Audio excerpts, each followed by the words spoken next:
Canon Webcam utility. How can we use it to improve our online presence using a teleprompter and an app? Let's look into that.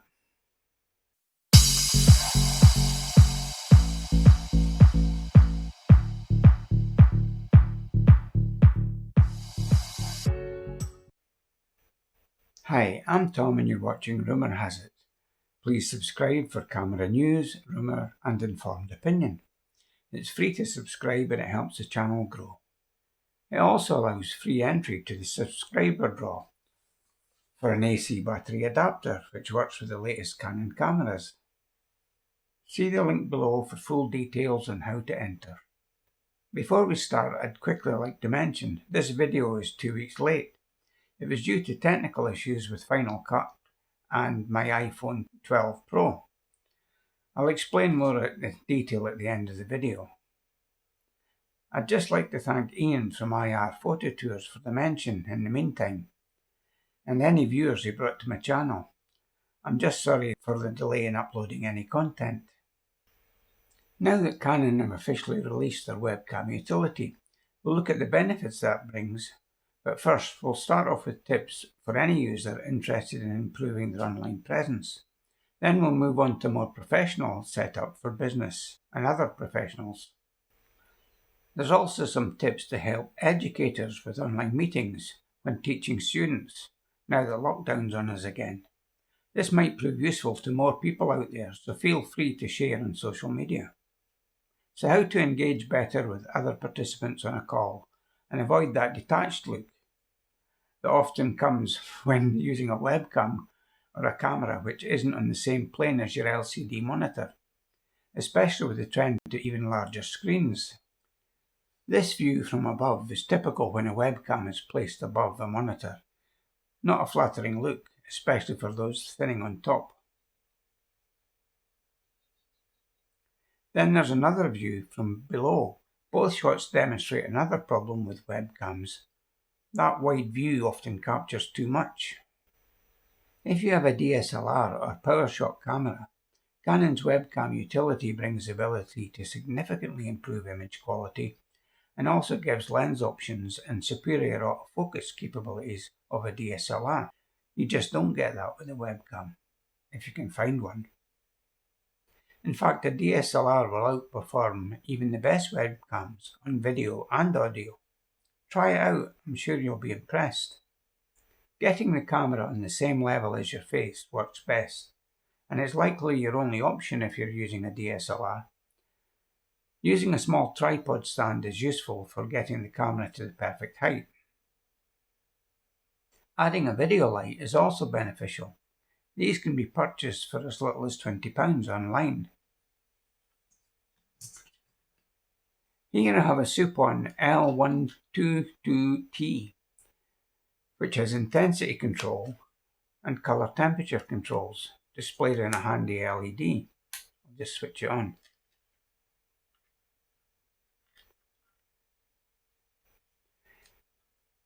It can be battery operated, although it doesn't come with a battery. It comes with a separate power supply. There's also a hot shoe mount, which means you can mount it above your camera, or on a tripod stand, or on a light stand. As can be seen, it's possible to get a much improved visual appearance from a DSLR by placing it directly in front of you. A good lens choice also allows you to frame the shot and include only the things you want, a wide view or a narrow view.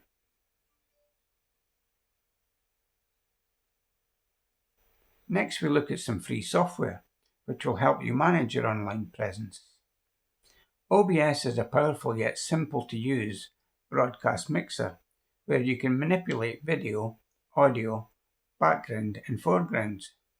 The end result can then be output as a virtual webcam accepted by most conferencing applications. And did I mention the best part? It's free. I'll run through the basic functions, showing you how to control what's viewable and enhance that image that you present with foregrounds and backgrounds. The next clip shows you those basic features. So here we are. I have the OBS open on my screen at the moment, but assuming you've not had an installation yet, the first thing you would do is go to a web browser and type in OBS Studio. Just search on that. And the first hit that should come up will be the obsproject.com, and this takes you straight to the website. You can download from one of these links. The current version is 26.02. You can have Windows, Mac OS or Linux. I use a Windows, so this is the version I've downloaded. If you just click on that, it immediately starts to download the package. Now I'm not going to go through the installation of that because it's simple enough. It's either a DMG file or a PKG file, and you can install from that. Once you've got it installed and you open it up, you'll be presented with the OBS interface. If you click on the plus button here on the left hand side, it's asking for a scene. Now I can name that scene whatever I want, and we'll call it Canon Webcam.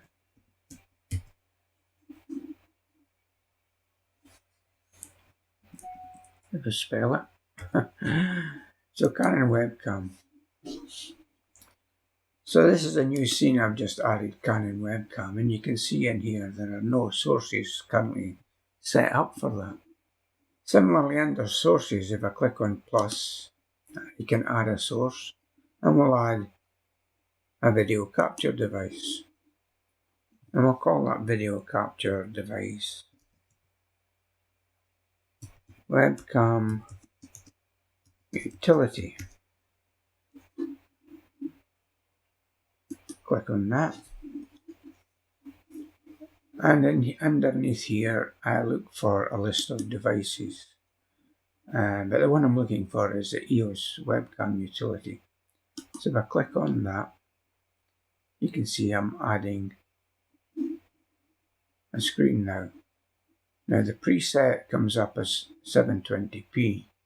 But if you do the drop down here and come down to high, that gives you 1080p. So we've got that. We can see the image here doesn't fill the frame. So if I right click on that and come down to transform, fit to screen, and there we are, this image fills the frame.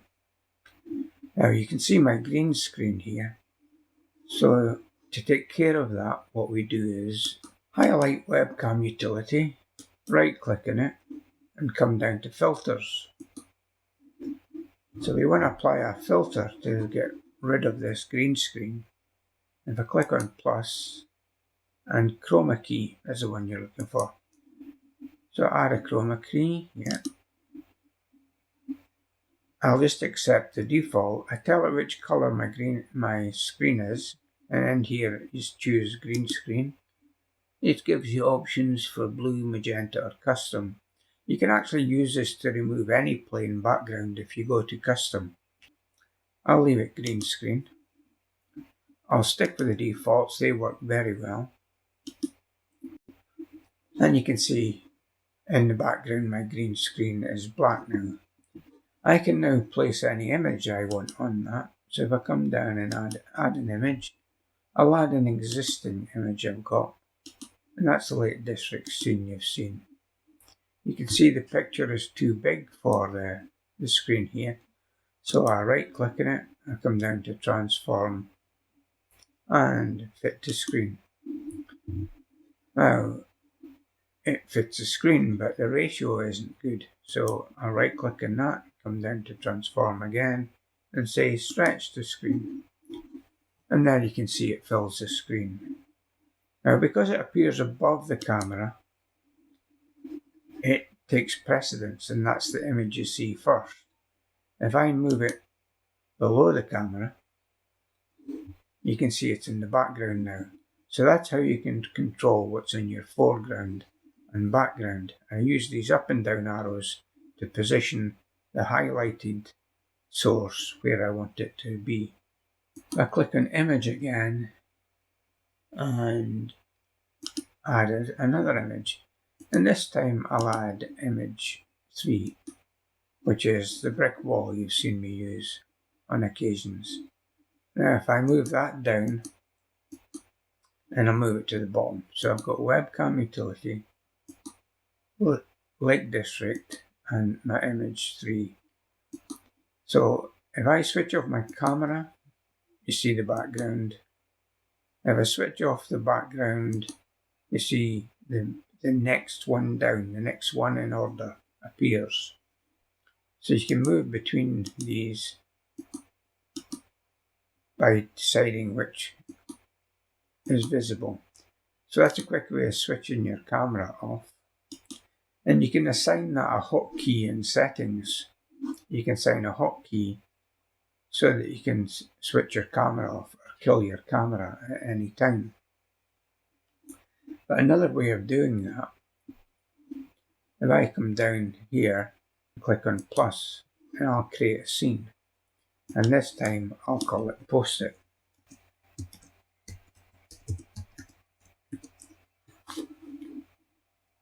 So I've created a scene called Post-it, and it doesn't have any source on it. So I'll click on here and I'll click on image. I'll add a Post-it, a photograph that I've got, and you can see it appears up here. Now, if I transform that again and say fit to screen, you can see it fills the screen.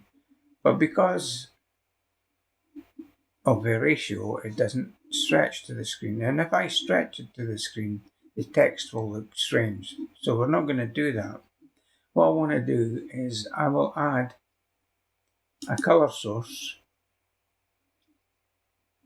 I'll show you how to create one. So you can create a color source, just click on OK, and then you can select whichever color you want. Now on this one, I'm going to just choose white. So I'll say OK. So I've added a color source that's white. If I move it below the Post-it part, then it's in the background. So that gives me the white background to the yellow Post-it. If I come back to my Canon webcam, I can add a scene.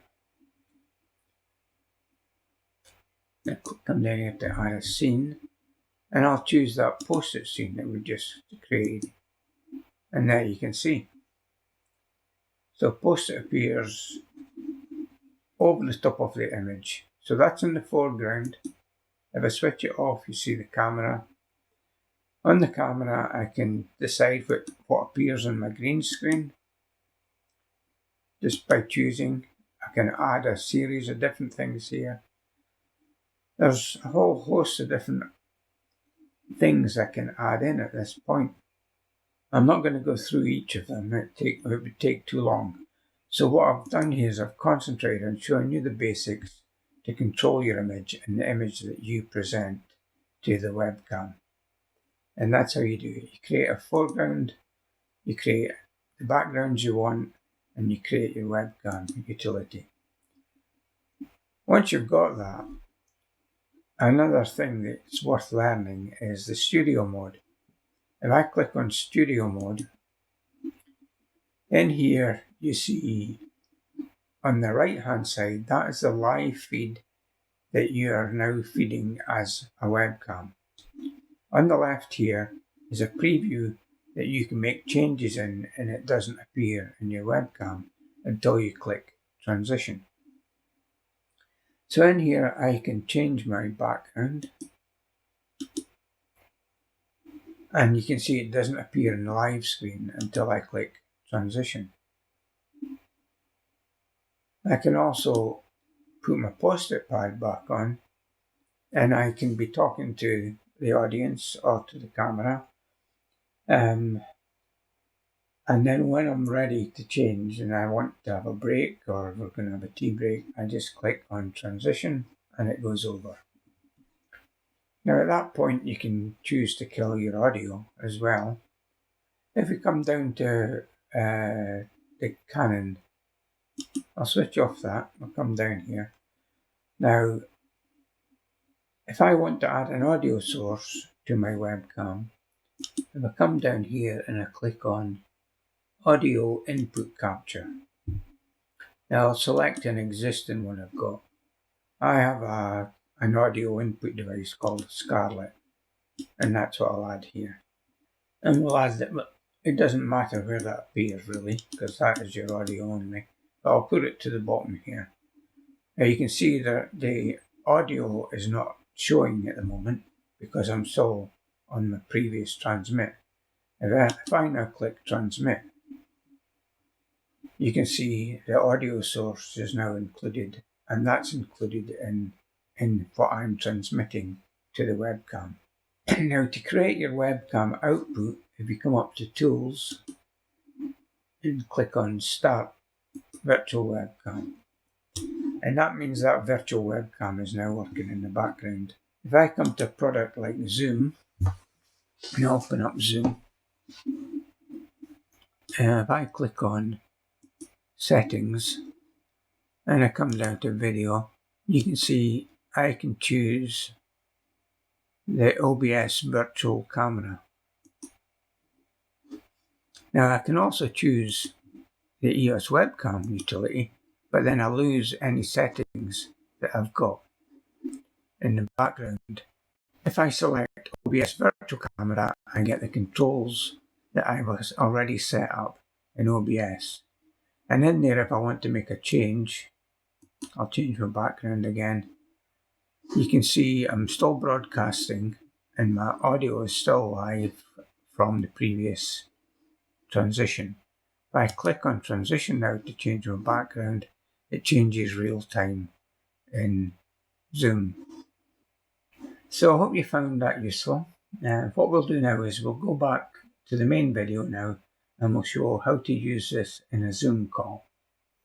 These tips are useful for controlling your image, but it still leaves us with that detached look.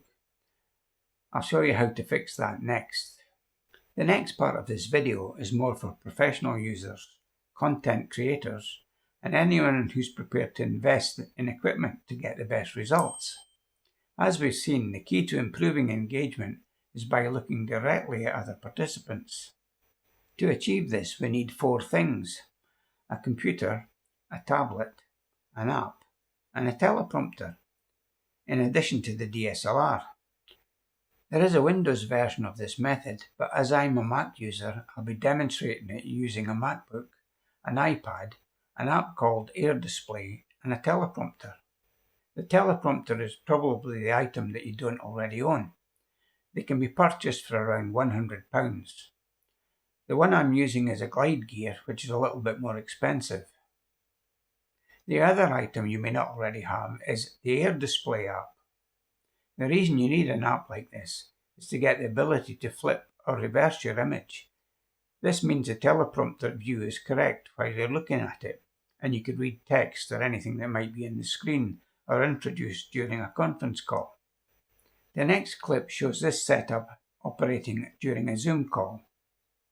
So here we are on a Zoom call, and I'm using the output from OBS to feed into the Zoom, and that's been air displayed onto the tablet, which is in front of my teleprompter. So I can look directly into the screen and I can see all participants. There's actually only 2 participants at the moment. So I've set up a phone in another room there, just with a view out the window. You can see the birds at the bird table there, and that's a live view from there. Now if I come down into OBS and open up OBS, I want to change my background. Let's say I put on my brick wall, which I've used in previous videos. And if I go back into Zoom now, you'll see that that's changed. I will show a picture-in-picture at this point because you'll be able to see what is appearing on the screen at the other end, and you'll see that you don't actually see any of the background work that I'm doing here. You only see the image once it's it's transmitted once I transition to that image. So I can go back in here again to OBS, and at this point I can introduce any media source. I can introduce a presentation, I can introduce a movie clip, I can introduce a web browser, and all of that can be altered and brought into the view. Now, I'll just change the background again. As you can see, if we quickly go to zoom, it's still the brick wall. Come back to OBS. I'll transition it again.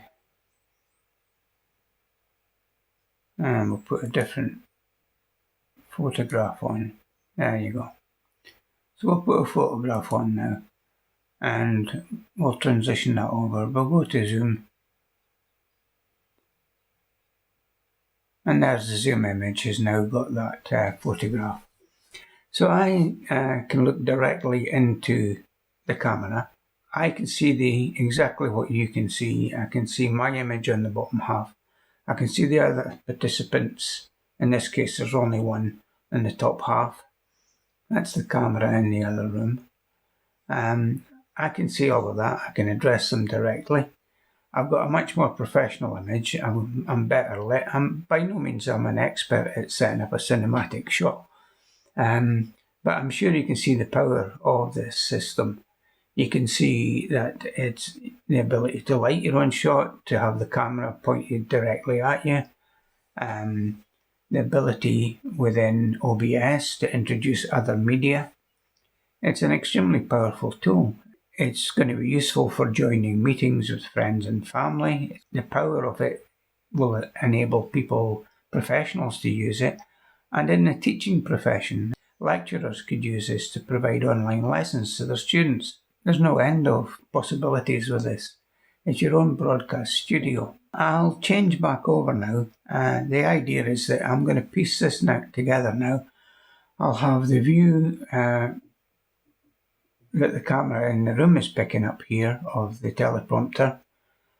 I should have a record of OBS itself, what OBS is collecting, and I'll also have a record of what's appearing on the phone in the other room. And I'll piece all that together for you now just to show you the power of the system. But I hope you found that useful. During the Zoom call, you saw I was able to manage the background tasks without them showing in the live feed to Zoom. All the while I could look directly at the lens and engage with the other participants when setting up the next scene. I hope you agree this was a more professional way to appear to others on a conference call. But I'd be interested to know your comments and what you think below. This video was designed only to give you an overview of the possibilities which come with combining OBS Studio, Air Display and Zoom, or any other conferencing application. The OBS software is capable of much more, all controlled from its simple interface, with quick access to controls over privacy should something go wrong. If you'd like to see full details of the setup I've shown today, I'll leave all the links below for equipment and software used in the demo. So if you're technically competent, go ahead and knock yourself out. If you need more help to get going, just ask in the comments below and I'll respond to all questions, and if necessary, I'll do a part 2 follow-up. Thanks for watching, rumour has it. If you found this useful, hit the like button and subscribe for your chance to win an AC battery adapter for the latest Canon cameras. See the link below for full details on how to enter. Subscribing costs you nothing, and it really helps the channel grow, and for my part, I'll continue to bring you camera news, rumour and informed opinion. If you watched this far, I'll explain the delay I've had in uploading content. I've had a serious issue with Final Cut Pro crashing when editing video. It started with this one, but it spread to all video files. Then the app started to crash on opening.